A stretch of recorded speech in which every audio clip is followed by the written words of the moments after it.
So the importance of research cannot be overemphasized. I talk about it all the time, and I talk about the difference between my channel and other channels. And I try to do it in such a way that is helpful and inviting, right? So I try to be a balanced host for penny roll hunts and searches for my audience. And just to on and just to look at two different sides. On one side, you got um, YouTubers like Rob Find Treasures, who they really don't show you how to penny roll hunt. They just show you how to maybe album fill and use their own merchandise, like his placemats. And on the other side, you have um, people, numismatists, like I believe his name is Coin Help You, who are nasty and sarcastic and kind of mean spirited. So I don't really want to be like either one of those two. I guess if I want to be like someone, to be more like Rob Finds Treasures, because at least he's entertaining and pleasant. And I guess as far as my mind goes, I like to be like Coin Help You. I like to know as much as I can about coin varieties and errors and numismatics. So, like I said, I like to be a little bit of a balance of both. And today, while doing some research on a coin that I can't even remember, I said, "Oh yeah, on I was looking for rim errors for this lot that's for sale on eBay," and I said the person has it as rim damage, and I'm like, well, damage implies post mint damage, though of course it could be post the minting process at the mint, still like a feeder finger. A feeder, which I believe a feeder finger is still considered a mint error, even though it's not done during the minting process. But while I was looking for, as you can see right here, it says errorref.com, and somewhere it says, oh yeah, rim and cent. I put into the search bar, and one of the examples that came up while I'm searching for this other coin is this. And as soon as I saw this, I recognized it because I found a bunch of these, and I went straight into my videos. And I'll be honest with you, I have about 10 videos on these coins that I found a couple years ago. And maybe I could put this, I don't want to put it to a wider screen, then I won't be able to switch back and forth. But you can see here the line going between, now I know that that's Lincoln's head. It's the same exact line. And I listened to the video for a little while, and on the other side, it does show the marks on the top of Lincoln's head, which is why initially I had thought that it was a die clash, and then I thought that it was a DDR. But now I'm back. Well, and I've never been able to find the specific era that refers to. Of course, this here is specifically for the 1960. You know what? I don't even know, to be honest with you. I don't even know. All right, so here, this is at 619. All right, just so we remember where this is at. Oh, here we go. What year? It's a 1978D. So obviously, I would have loved to have found. I would love to have this said the 1978D, because that would have been more definitive. But it says the 1960, but it doesn't. It really doesn't matter, because I found it. And what a part of me thinks is that, I'm telling you, you have to watch these videos. This is the one. You can watch it and watch the other videos around this date range, which is from when. It says 1 year ago, but it's more than a year ago. It's like almost 2 years ago. And as you can see, again, let's just look one more time. And I saw this and I was like, oh, that's a a double die, a DDR. But this is the part that always had me messed up. And there it is. The exact, and the front has the die clash. So here, let's read what it says. I'm gonna read to you what it says. And that's when I got the aha. When I read it, I was like, yeah, I remember something on the front of it also. I never knew what this was. It's the head. It's his head. It's his head. It's his upside down head. Never knew what it was. All right. We should first look into the unusual titled die clashes found on the small date 1960 Lincoln cents. The first set of clash marks, obverse and reverse, consists of the partial letters of one set found protruding from Lincoln's head, which there is something on Lincoln's head on those coins. You know what? I'm going to pause this. I'm going to look for the 1978 D die clash. I'll be right back. So I did usually something will come up, or AI, if it's a very popular era, just by typing it into the search bar, AI will find all the websites that have it listed, and it'll show it here. And the funny thing is, what comes up? Coin Help You community. And what does he say? Oh, that's just damage. It's not talk. He's not talking about mine, obviously. And I tried to click it, but it wasn't letting me in. Maybe I'm barred.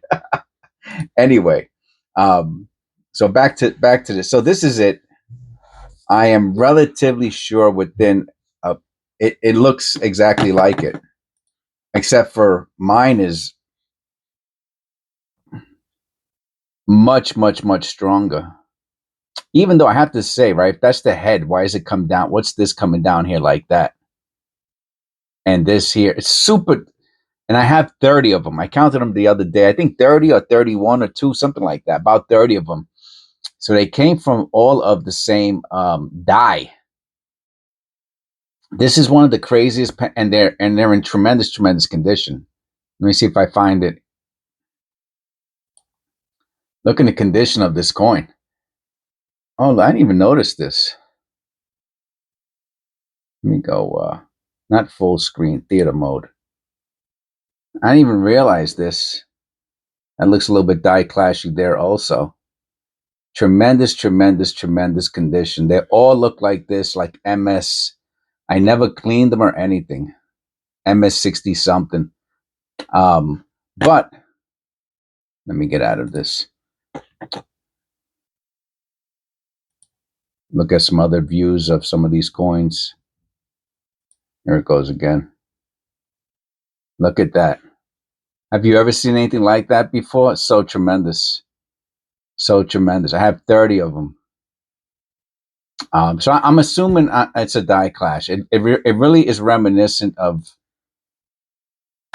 this. And also it has something on the head on the other side. So this is the importance of research. One of the reasons to do your own research is there's this guy, I forgot what his name is, but he does the PC, he does the submissions of the coins, and he was getting back like all kinds of weird stuff for his coins. And I was just wondering why. Like, he kept on getting upset that he didn't get the attributions that he thought he should get. And towards the end of the video, you never guess what he said in his video. I'll give you a second to think about what you think he might have said as why he thought he might not be getting the attribution.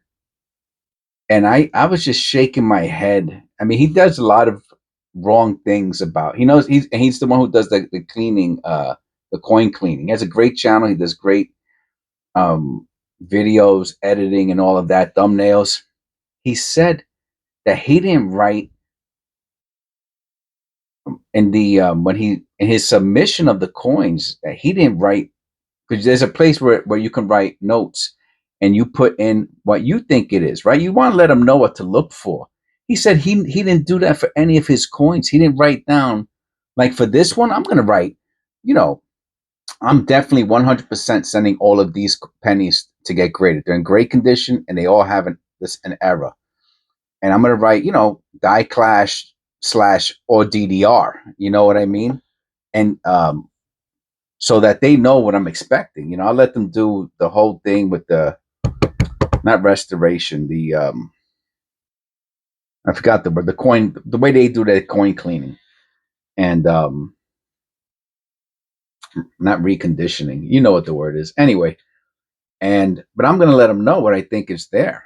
You know what I'm saying? Anyway, like he had all these coins, and they had like these kind of oddball attributions that he was looking for, like kind of unique stuff that if somebody maybe wasn't looking for it, they had a busy day, they weren't going to find it.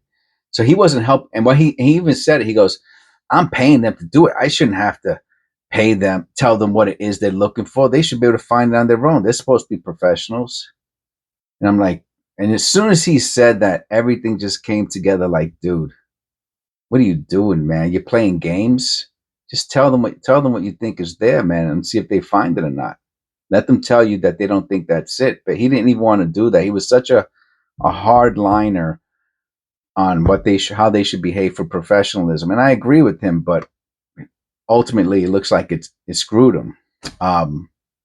So I was looking for the rim era, and I came across this, and I said, that's exactly what I have. It's the exact same line going, and mine goes through the O also.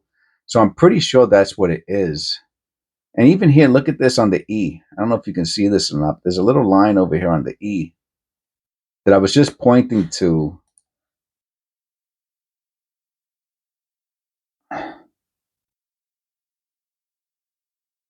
On this one.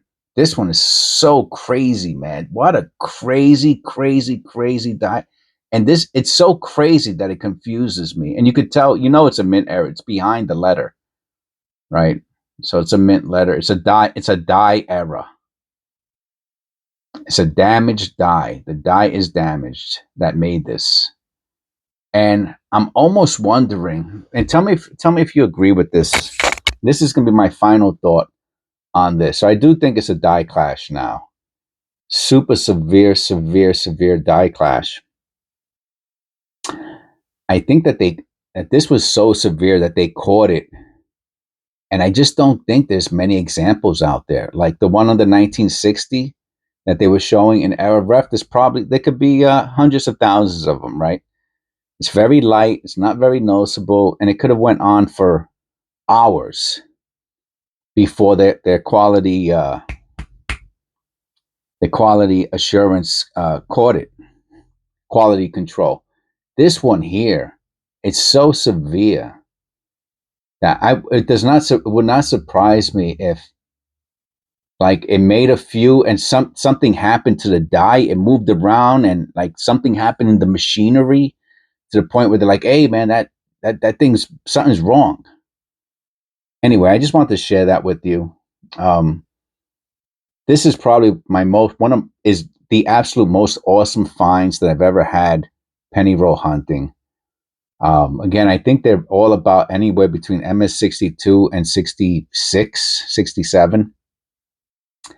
And if they get the attribution of major die clash, they could be, especially if this ultra rare, they could be thousands of dollars each. There was a time I thought hundreds of dollars, but with inflation and how crazy things are out there, when I was saying hundreds of dollars, the 1955 double die was $350. Now it's $3,000. So that's going to be a very crazy time. I'm hopefully once the economy turns around, and I'll have because they're going to cost about $50 each to get graded with all the other. There's all these other little check marks that people say don't do, but I'm going to do because I believe in these pennies. And hopefully I can get them like some sort of special that they're sequential. Like if I get 30 of them, I would like to get something from wherever I get it graded that says, hey, these are from the same die. All of these that are graded are from the same die, sequential. I would love that. And like I said, I think if these grade in the MS60 and they get the major die clash, attribution. I think they're thousands of dollars a piece. That's my opinion. Let me know what you think in the comments below. Please click like and subscribe. God bless, and I'll see you in the next one.